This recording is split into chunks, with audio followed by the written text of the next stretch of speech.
The Bitcoin Group, the American original. For over the last 10 years, the sharpest Satoshis, the best Bitcoins, the hardest cryptocurrency talk. We'd like to welcome our panelists. Robert from Bitcoin and Friends. Hey, everybody. And I'm Thomas Hunt from the World Crypto Network. Moving on to issue one. Issue one, Gary Gensler. The SEC is taking a new look at Bitcoin ETF applications. Yes, we're talking about the ETF again, which Adam Back says could drive the price of Bitcoin to $100,000 a coin. Yes, they say online that more conversations today in and around legal teams at the SEC about spot Bitcoin ETF applications. Without equivocation, there is an unrelenting belief that all approvals happen in January. This has been the belief since late November. The SEC divisional staff and work is being dominated by this process and meetings, according to AP_abacus on Twitter, allegedly with an inside source. He also says they're preparing for Bitcoin spot ETF approvals. Google has updated their crypto ad policy. This means that the approval odds move to 99.99%, expecting BlackRock, Fidelity, Van Eyck, and others to spend big on ads in quarter one, expecting at least one Super Bowl Bitcoin ETF advertisement. Meanwhile, JP Morgan says ETF optimism is overhyped and Ethereum could overshadow Bitcoin in 2024. Robert, what do you think about all the Bitcoin ETF hype? We have to talk about it every week, but it could be big. Yeah, for a few more weeks, right? We'll keep talking about it. I think if I had to guess or I had to wager, it sounds like it's going to happen. Although I did see a video of Gary Gensler. I think Odell posted it today, and it was quite funny because he looked very sweaty and unhappy when a reporter asked him about Bitcoin. He was talking about, treasury policy is much more important, blah, blah, blah. So that was quite funny to see that. It kind of looked to me like, someone had scolded him perhaps a little bit and or scared him or threatened him, or I don't know, but he looked very uncomfortable. But nonetheless, it seems like, yeah, it's going to happen. 100K USD for a Bitcoin. Sure. I don't think that's crazy. I think that could happen within the next 6 months. And I mean, eventually we're all going to be millionaires. It's just, a million won't buy much. So it's just a matter of time. $1 million to get you a hamburger and French fries. It'll be great. Exactly. Yeah, I agree. I think Gary Gensler's tired of it. He wants to move on to AI, which he said is a more important threat to the economy than stupid old Bitcoin. But if he wants us to move on, he has to settle the issue. He has to let us have the Bitcoin ETF. As we've said on the show 100 times or more, ETFs allow normal people who have stock market money. A lot of it comes from their employer and it's pre-tax money. So they give you the money with no taxes. So you get like the full 10K. You go out there and invest, and later on you pay the taxes on the winnings. It would allow those people who would have to pay a tax hit, not that big a hit, less than 10%, but still they'd have to pay a hit to sell and to go on the open market and buy Bitcoin. Whereas in their minds, with this pre-tax benefit money that you get from your work, sometimes they'd want to invest it in Bitcoin. They could do it through one of these ETFs. All these companies would make tons of fees. It would be good for everyone. And we've been talking about it for years and years and years. It seemed like a slam dunk when we first talked about it. It was like there's a diamond ETF, there's a spider ETF, so you can invest in spiders. Why anyone would want to do that, I don't know. There's baskets of ETFs, diamonds and spiders. So there's all these kind of things you can invest in, but they're like, you can't invest in Bitcoin. And I think they're coming around to it. I think we're going to see it, as Adam Back said, with the price 100K before Bitcoin halving. And he's saying a lot of that because of the ETF. Let's move on to the exit question, kind of based on this article here. JP Morgan says ETF optimism is overhyped and Ether could overshadow Bitcoin in 2024. We've talked about it before, but I don't think, Robert, we've gotten your opinion. After there's a Bitcoin ETF, Mm, it kind of seems like you gave a mouse a cookie, and there'll mm. be a Ethereum ETF and a Litecoin ETF and I don't know what else ETF. What do you think about the possibility for altcoin ETFs in 2024? Right. Well, I have not followed the altcoin market really much at all in the last few years. So I think the last I remember hearing that Ethereum was not considered a security. Is that correct? From Gensler or someone that they sort of gave it an exception. It's a Uh, very strange ruling where they said Ethereum's like too big to fail, so it's too big to regulate, so it's not a security. So it was kind of all a security all the time that we were calling it a security and warning people that it was a security. But it turns out, much like Facebook, move fast and break things. The law doesn't matter that much if you make $1 billion. Right. So too big. Okay. Yeah. And so that sounds to me like they probably bought some people off.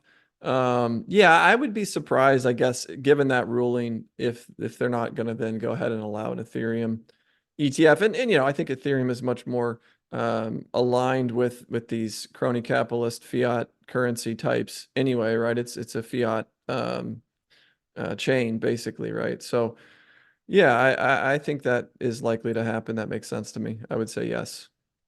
It has changed a little recently. It's more deflationary than it used to be, but I agree with you. It does fit with the businesses. There's a way to roll back the chain if you get hacked. There's a Right, creator, there's a founder, there's a right. foundation. There's a lot of these more Yeah, business sensible things, whereas and Bitcoin's proof of still kind of stake. Wild West, right? Right, right. And it's proof of stake. To me, proof of stake is the existing current monetary system. So they've basically just redesigned it to a large degree what we already have today, with crypto, attached to it. Good marketing. Well, and that's one of those things where it's completely true, but there's a possibility that might be worth money, and the existing market might like that. They might like a Yeah, copy of the monetary system, except digital. right. Of course. Yeah. I would agree. Moving on to issue two, $1 million. Arthur Hayes is back, and apparently, if you start a large Bitcoin exchange, you can get your predictions published in the newspaper.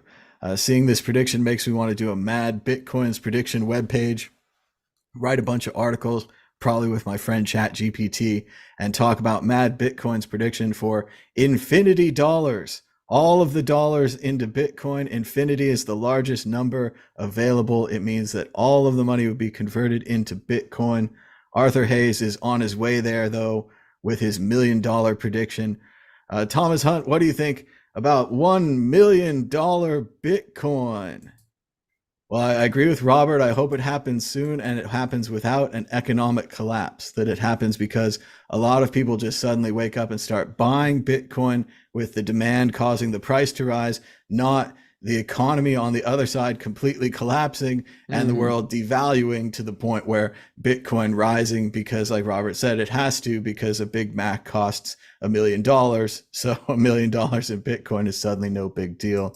As I said in the prompt, I'm surprised once again how the media, or Daily Hodl, if that's the media these days, loves to quote big, famous, rich people who run companies about their predictions, even though Hmm. they haven't been correct all the time and have been occasionally accused of crimes, allegedly.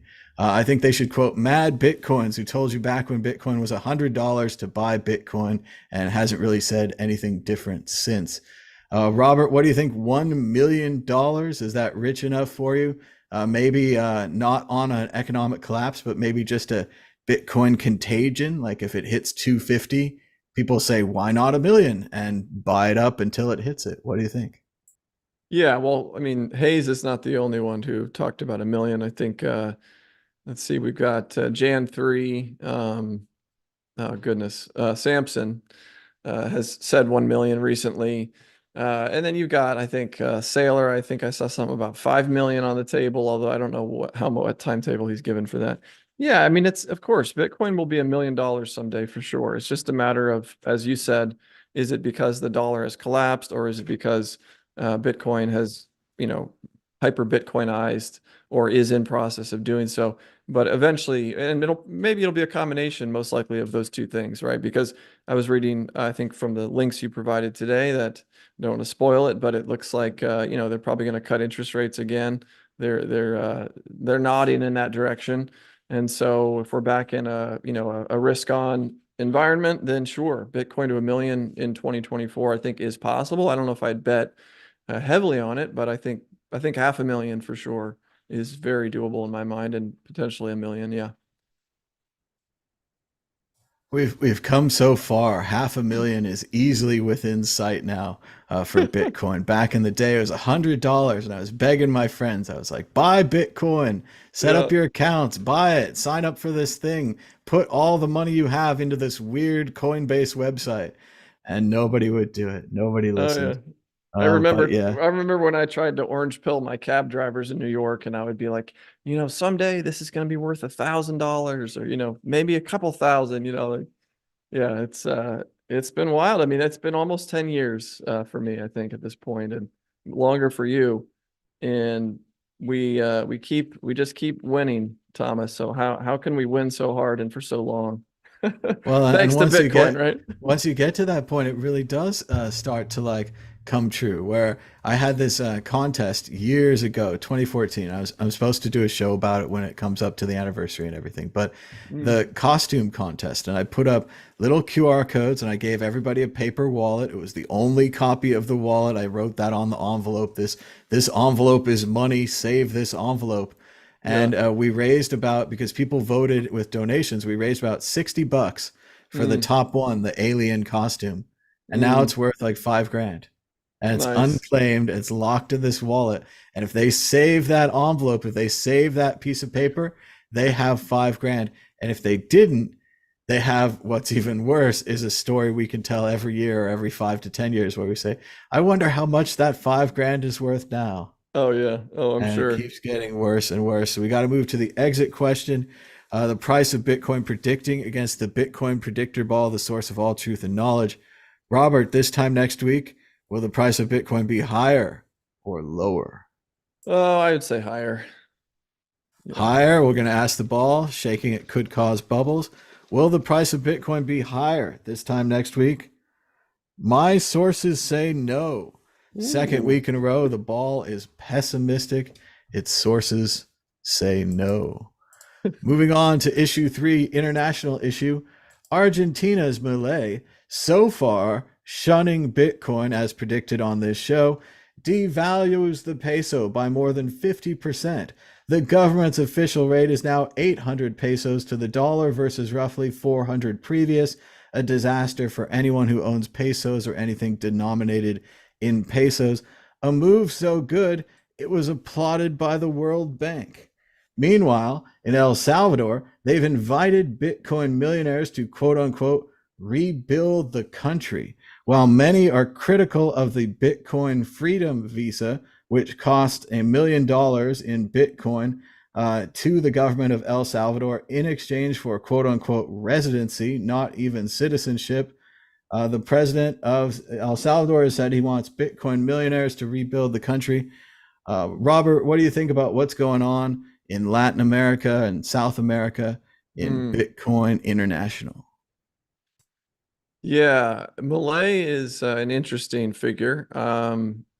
I don't know what to think of him yet. I mean, he's definitely talked a good talk. I think, quite frankly, the free market rate for the peso, I think I read that article, was like 1,000 to 1. So for them to cut the official rate closer to that is actually what you have to do if you want to start to dollarize the economy, which is what he's said he plans to do. And that makes a lot of sense because most of the black market activity is dollar based, and that's what people are wanting to use. So I think that strategy seems to make sense. Of course, longer term, no one should be using dollars if they can help it, because they're jumping from one burning house into another one. But perhaps the burn is a little slower with the dollar than with the peso. So yeah, I guess it seems like he's kind of doing more or less what he's promised so far. And he's got this IMF thing, so he may not come out and outright embrace Bitcoin soon, but I would love to see it happen. I guess we'll see. I'm just going to go back to my same old idea about the Bitcoiners need to choose their friends better. And we need Mm, to not get attached to the first person that comes along that likes Bitcoin. Sure, it's great that a country takes Bitcoin. It's great that a political figure, a libertarian figure in Argentina expresses interest in Bitcoin. But then the reality is we have no idea what they're going to do afterwards. And we sometimes don't even know what they did before. So I hmm. think it's very dangerous when we keep getting in bed with these people and keep kind of worshiping them when we need to be a little bit more standoffish, a little bit more like we are when people say they want to help Bitcoin by changing the number of issuance or doubling the block size, things like this. We just need to be more cautious and be more careful. Yeah, and to the El Salvador point, so I've visited twice now. I am overall, I would say, pleasantly, disposed to El Salvador. I think there's, on the whole, positive things happening there. But yes, I mean, I don't, I wouldn't want to trust my entire life and everything to, President Bukele. I don't know this guy, right? So, um, in terms of this new residency program, it looks like a cash grab to me. And my guess is they're just hoping that some wealthy Bitcoiners, are also not that smart and they just decide to give them $1 million. I've spoken with lawyers in El Salvador, and you can set up a business there and get residency for a few $1,000s and you're good to go. So why would you give them $1 million when you can get residency, open a business? I mean, granted, it needs to be a viable business, but for anyone that has the ability to travel and work remote and like is interested in moving to El Salvador, set up a business. It's not that hard to do. And yeah, you can save yourself, whatever that is, 900 and you know 98 $995,000, right? Yeah, come Well, talk to me, I'll help you out. it was shocking as well to see the difference between El Salvador passport, which you can't really travel anywhere, and the EU passport, which, as we know, you can travel and live anywhere with the EU passport. It's an incredible thing, and you could Mm, get it for far cheaper than right. what he was offering. So I thought the passport program wasn't that great. The article this week where it kind of says like, you got lucky and you were early on Bitcoin. Maybe you even have libertarian feelings. Why not come down to a random country called El Salvador and help us rebuild? I didn't really see it. I was like, they could rebuild their own neighborhood. They could rebuild Detroit. They could, rebuild Canada, wherever they're from. It doesn't matter. The idea that they would be randomly attracted to El Salvador, I suppose, because, like we said, it's a Bitcoin country and they have a Mm, Bitcoin beach and they've had some conferences and, Robert's been there. But still, I mean, we have to be more careful about if we're going to give someone millions of dollars or even more. But it is interesting, and why not try this? If you're sure. from a small, poor country, why not give this a try? If you're an elected leader or an unelected leader, either way, why not give this a try? And maybe it works. Maybe there Sure. are some people with way more money than sense and no interest in how it's spent, and maybe they can spend it nice. Build a water treatment plant or something. I mean, there's lots of positive aspects that Sure. could come out of this, but I think, yeah, we just need to be more careful, and it's interesting to see how this can turn out. And once again, anyone can put the Bitcoin hat on, and we can't stop them. Right. So, Right. we accept this. Affinity Yeah. scamming will continue. Yeah. Exactly. It will continue. We will continue to have no way to stop this. But for Yeah. now, we'll have to move on to the next issue.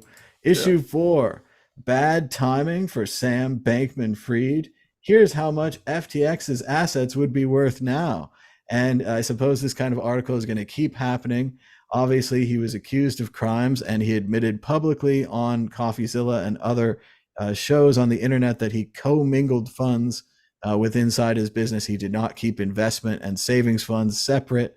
But now they're saying because he had so much Solana, he also had an AI company, he had something called Serum, that now he might even break even. And if only he'd been able to stall and last longer, maybe he wouldn't be going to prison for life. Thomas Hunt, what do you think about FTX and Sam Bankman Fried breaking even? Well, like I said, I do think these articles are going to go on, and we could talk for years and years about the value of his assets in the future. but the value of it, his assets at the time of trial were what they were. Could he have perhaps stalled longer? Could he have delayed his trial the same way that Elizabeth from Theranos delayed her trial by getting pregnant? Not exactly. Maybe he could have had a family and a girl and she could have gotten pregnant. It's not exactly a junior situation with Arnold Schwarzenegger, but maybe if he had Great Depression or some kind of illness or something, he could have delayed the trial. That's an interesting what if. But as we know, SBF looked terrible in his trial, did bad on the stand, did bad with the plan, caused all of his friends and family to testify against him, his family to watch what he had done, what they had spent the money on. But in the cold light of day, if he had stalled for 6 months to a year, would this all be different if he had not given up the company immediately when there was trouble? Robert, what do you think? In an alternate world, does SBF get off scot-free?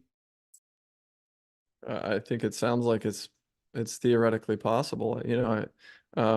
Yeah, I mean, it's what do they say? The famous, everyone looks good when the water's out, right? It's when the water comes, when the tide goes out, rather, then you find out who's naked. So he was clearly, flying a little too close to the sun, with all of his dealings and commingling, and yeah, no, I don't have any real sadness for the guy. I mean, he was doing a lot of criminal things, taking client money and gambling with it. So yeah, I mean, it's kind of sad, but it's also that, yeah, I think he's getting really what he deserves, right? So yeah. Well, we've seen before in the past with other Bitcoin scams that because, like we were saying earlier, the price of Bitcoin trends to go up.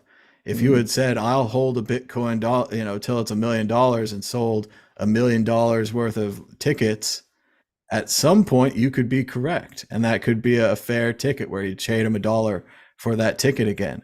But it Mm. might be a while, and it's all about the representation.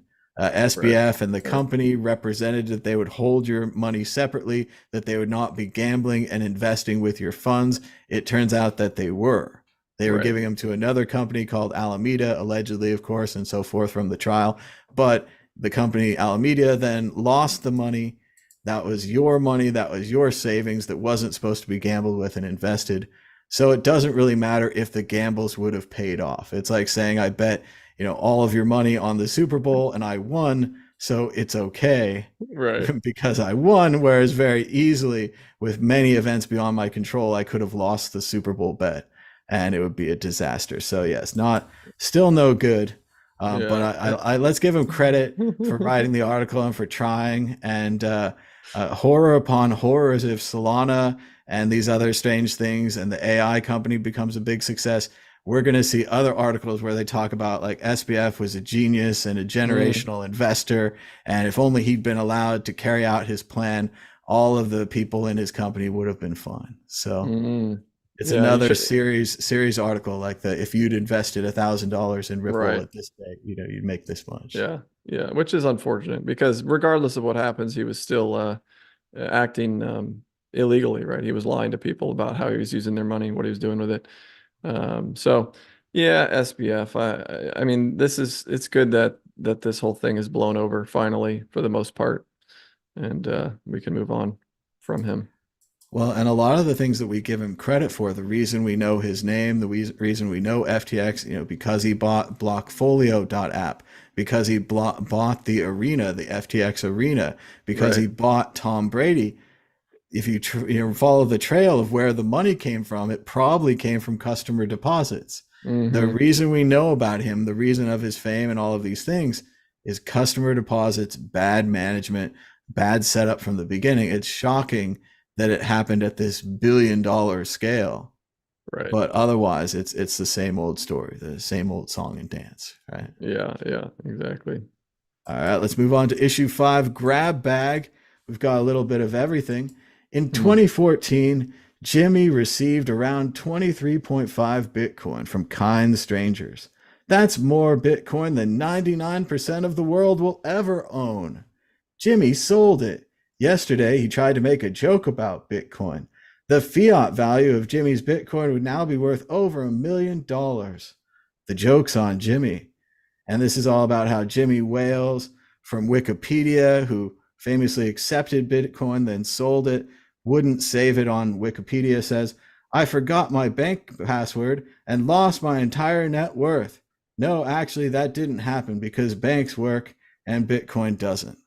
So, classic Bitcoin joke there from Wikipedia. We also want Mm, to celebrate Bitsby Tripping with a 10-year anniversary of Bitsby Tripping and a 13th year for a Bitcoin mining journey for Michael Carter. What a great, amazing journey so far. Mining like a boss. Here's to 10 more years, my dudes. And if you guys don't know, Bitsby Tripping is a classic Bitcoin mining YouTube channel. They've been mining Bitcoin since the early days. They had a bunch of graphic cards and they'd build risers for them and they'd talk about the percentages. And he camped out overnight at least a couple of times to get a new graphics card. hmm, Incredible dedication from Michael Carter and his crew and his team. And now I think they're doing incredible work installing like industrial level Bitcoin miners at electrical places for states and other large industries and really getting out there with the Bitcoin mining. So congratulations to Bitsby Tripping.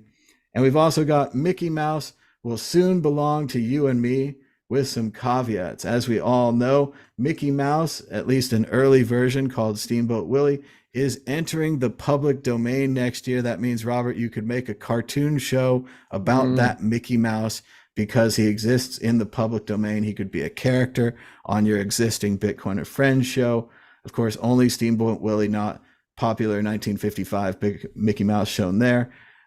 This was delayed by the Copyright Act called the Mickey Mouse Act, where they delayed this for about 20 years, causing many films which were abandoned to rot in their canisters as they could not be restored, as they also had to have their copyright extended along with the mouse. Disney's power has waned, though, and the mouse is entering copyright. Robert, what do you mm, think about these issues? What would you like to talk about? We've got Mickey Mouse. We've got mm. Bitsby Trippin' 10th anniversary and Jimmy Wales from Wikipedia making fun of Bitcoin at the same time. It perhaps could have saved his project.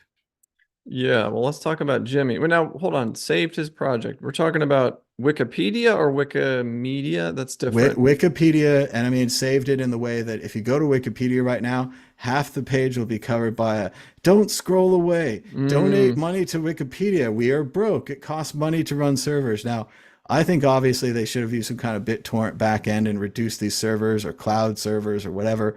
But in general, Wikipedia always needs money. And maybe mm, if they had bought and held Bitcoin, as a and just a let's try this. You don't have to take your existing funds and convert them to Bitcoin. That's radical, right? right, But right. if they just said any donations that come in this wacky weird cryptocurrency that we don't believe in at all, we're going to set aside, just put in a vault, see how it goes. He has more, he got all that money from people, then he sold it, and then now he's just telling jokes about Bitcoin. Wow, if you go to the web page, it's still going to be a giant donation banner. It's kind of Right, embarrassing. right, right. It is. Okay, well, I think he's one of the classic archetypes, which is this person who has some exposure to Bitcoin early on. He thinks he's smarter than everyone else, decides it's a scam or stupid or whatever, misses out on a fortune, and then never has the ability to come back and have some humility and realize that he was in fact the idiot and not the other people. So he's just one of those types. He's got, I guess you could say, Bitcoin derangement syndrome, perhaps. And so he'll probably be stuck. He'll be one of the very last to adopt Bitcoin, and he'll probably be, poor and broke and crying. And that's kind of sad for Jimmy, but it's his ego's gotten in the way, it sounds like. And I mean, good riddance to Wikipedia. I mean, it's Wokepedia in my opinion. I don't trust half of the stuff written on there. So, and I wouldn't give him any money. So it can burn. That's all I'm saying. I don't care. Oh, come on. Let It's it not let it that bad. burn. But he did make a bad choice about Bitcoin. I think you got him from the beginning there. He did think he was smarter than everybody. He Mm, himself probably had lots of money. His company had lots of money. And he said, what do I care about these 23 Bitcoin? right, And I think right. Wikipedia and Firefox were both the same ones. I think it was Wikipedia, though, who published a study where they said the more options that we put up for donations, the less money we get. So that made sense for them to reduce the number of options for donations. But Mm, Bitcoin is so easy. They could put an address at the bottom of their page.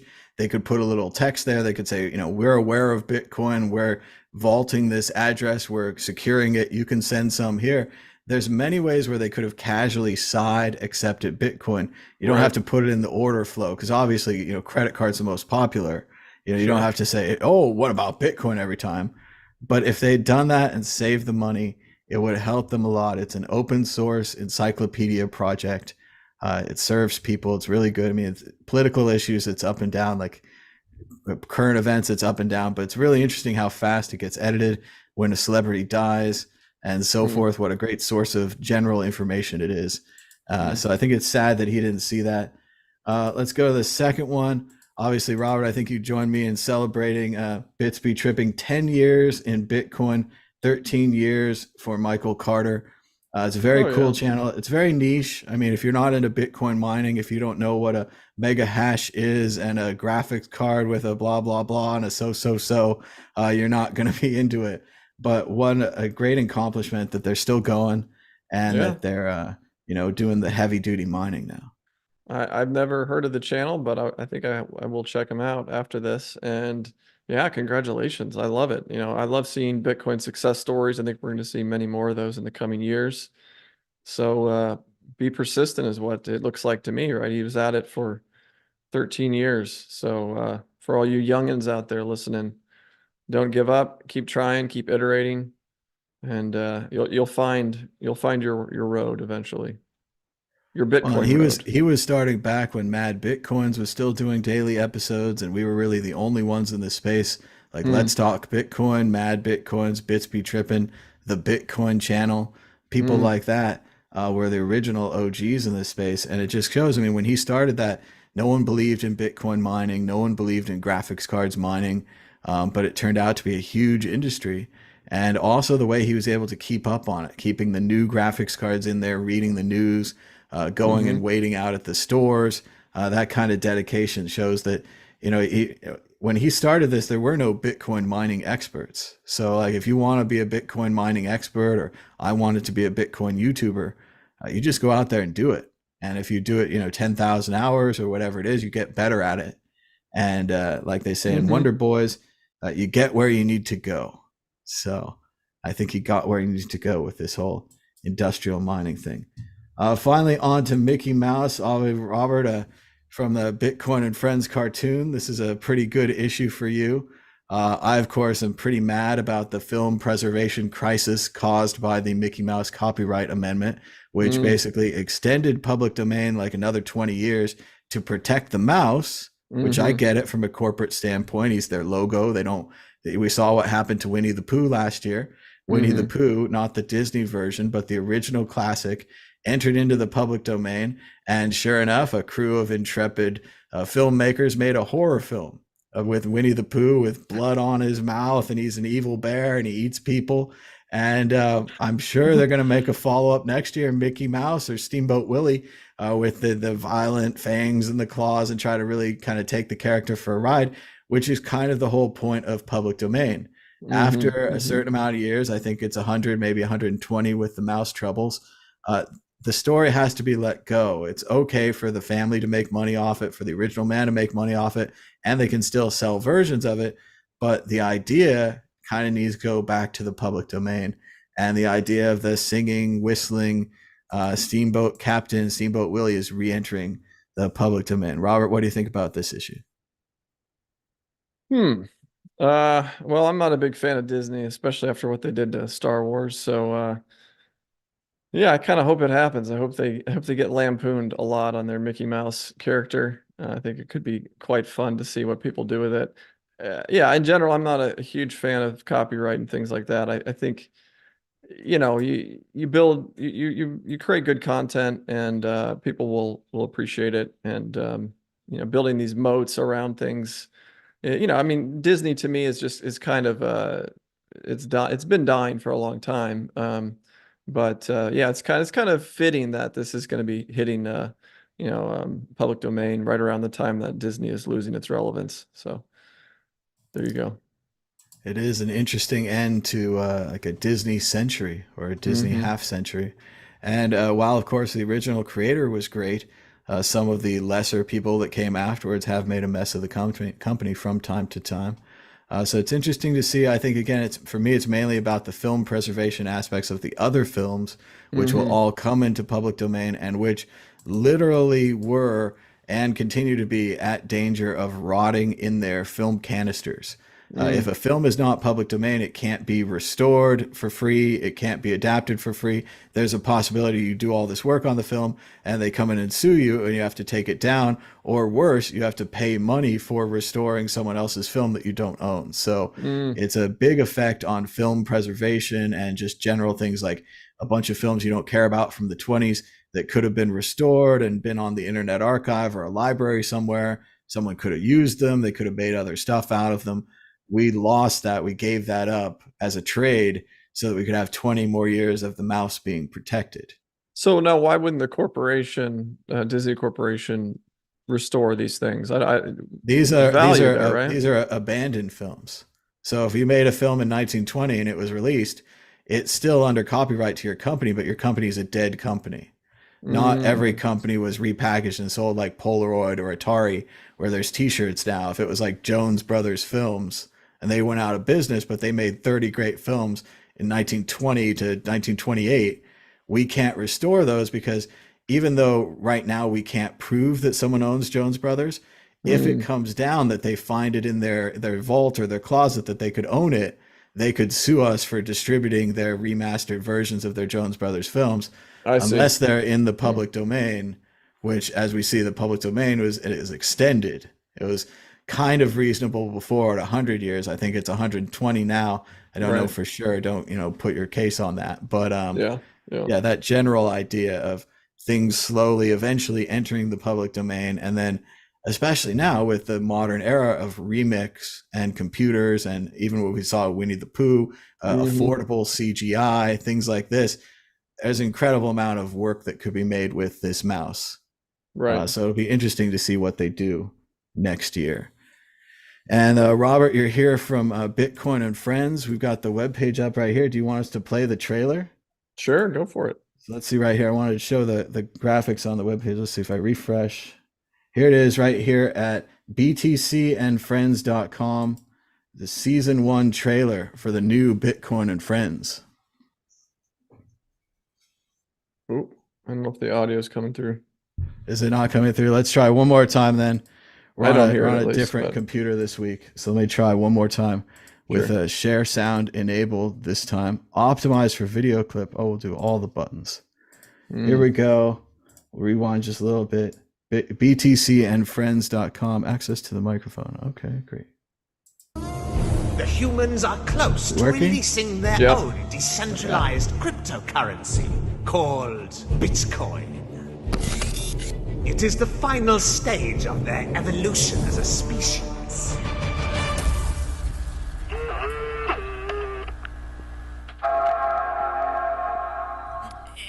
Hello? Yes? Oh, what a beautiful day! So this is Earth.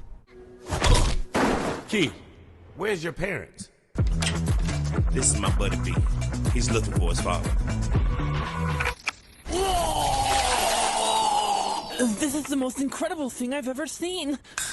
Do it like that. Soon the big bank is gonna own half the city. We're building a fortress, a place where the Bitcoin community can unite to fight the forces of evil. Boy, Sapphire Tower will soon penetrate the sky. Let the construction commence. Hold that shovel, Mr. Sapphire. What? I'm afraid there was a last-minute bid on the land. Howdy. You sold my land to a bunch of crackheads? How much you want? We only take Bitcoin. You've awoken the dragon. So long, Bitcoin. Might have cranked the hash rate up a little too much. Go, B, go! Nothing can stop you.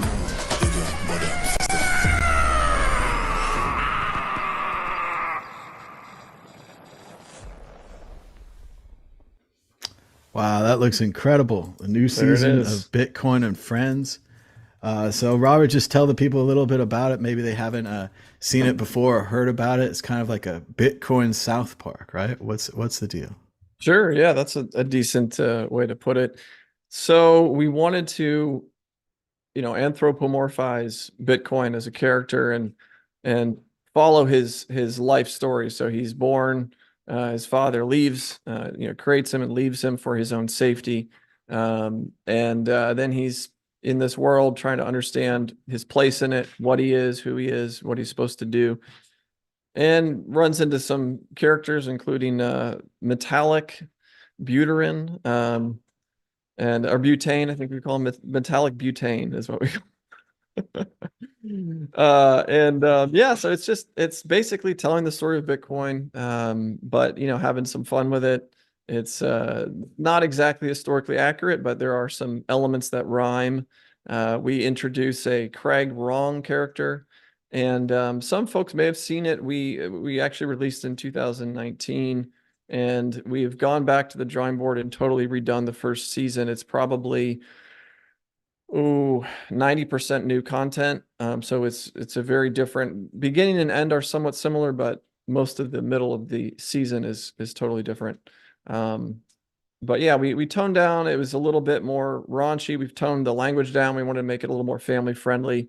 Still got some some innuendos and jokes and stuff. So I think it's going to hit with a lot of people.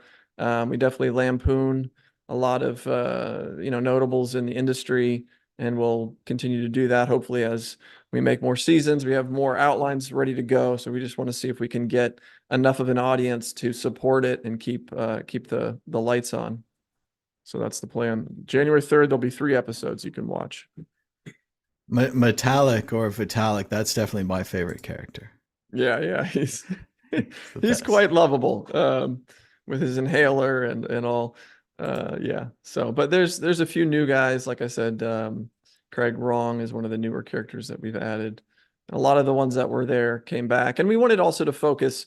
We got sort of pulled in too many directions in the original, right? So we've focused on the 4 core characters: Bitcoin, Metallic, Harold, and Jones. So it feels a little bit more like a sitcom, and there's a lot of fun back and forth between the characters. But yeah, looking forward to you getting to see it as well, Thomas. And for those who didn't know, Thomas has been involved a bit in the background in terms of ideas, and hopefully bring him on a little bit more as we move into second season. Yeah, I definitely love the Vitalik. Room. The Vitalik character is so good. He has this like love for Bitcoin. It's a little over the top, a little romantic perhaps. Yeah, and it's just great to see him. And I've met him a couple of times in real life, and he really did have this love for Bitcoin before he turned to the dark side and became Ethereum. Right. And I don't know if that happens yet in the show because it's so early in Bitcoin's early days. But it's great to have Vitalik there and to have him as like you said, like this goofy character with Inhaler and the getting overly excited and geeking out on stuff. It's just it's a great creation there. Thank you. Yeah, and we are pushing the story arc with Ethereum. Ethereum will be in the show as this obese female coin character. While she grows obese over time, as there's a bloat in the Ethereum blockchain, of course. Yeah, I mean, we really, there's a progression and a story here. So first season, Metallic is sort of flirting with modifying and changing Bitcoin and doing all these extra things, smart contracts and things he wants to do with Bitcoin. That doesn't work out. So he will ultimately become, sort of despondent and move on from Bitcoin to Ethereum. And then who knows, maybe someday in this world, in reality, Vitalik will come back around. It would be wonderful. I'd love to see some of these guys that have gone astray, so to speak, come back to the original mission.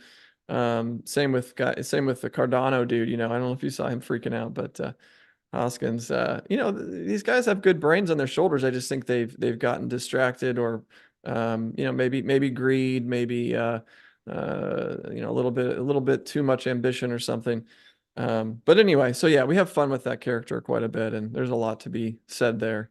Well, I could see already there's definitely a scene there where Vitalik comes back and he's like, hey, we could do NFTs on Bitcoin. We could do all kinds of things, now that we have these layer 2 technologies. And he's like, I'm excited about you again, Bitcoin. And maybe he doesn't see Ethereum and he doesn't see it anymore, something like that. Yeah, So, yeah, for sure. That would work. but yeah, everyone should check that out at btcandfriends.com. We need to go to predictions or story of the week. We kind of did story of the week. Robert, do you have a prediction? Anything you want to predict about Bitcoin or the upcoming months? That's a good one. Good question. Well, I think by the halving, I'll say we're going to be at, I would say 100K by the halving. That's my prediction. All right, joining Adam back for 100K. Yeah, I'd agree the same kind of thing. I think we're just about to enter that period where people start calling you up about Bitcoin again. All your friends and family are going to see on TV that Bitcoin's back, that it's not dead. They're first going to ask, like, I thought it was dead. I heard the CEO was dead. I read a negative article. They'll have some kind of reason that they believe that it was dead. And you're going to say, no, same thing you bought at $300, still worth more, still a good investment then, a good investment now. Yes, we're gonna recover this again when it goes to 80K, and you're gonna say, why didn't you tell me to invest at 40K? And I'm gonna say, I told you to invest at $300. And the same investment, same thesis keeps coming out that this Bitcoin is a good thing. So I'm going to continue with the positivity and say that Bitcoin's a good thing. Your friends and family are going to contact you soon. So thanks to Robert for joining us. Thanks everybody. Give us a thumbs up down below. Subscribe if you haven't. We'll be back again next week. We still have our end of the year episode coming up at the end of the month, right before January 1st, where we'll be recapping everything that happened in the last year.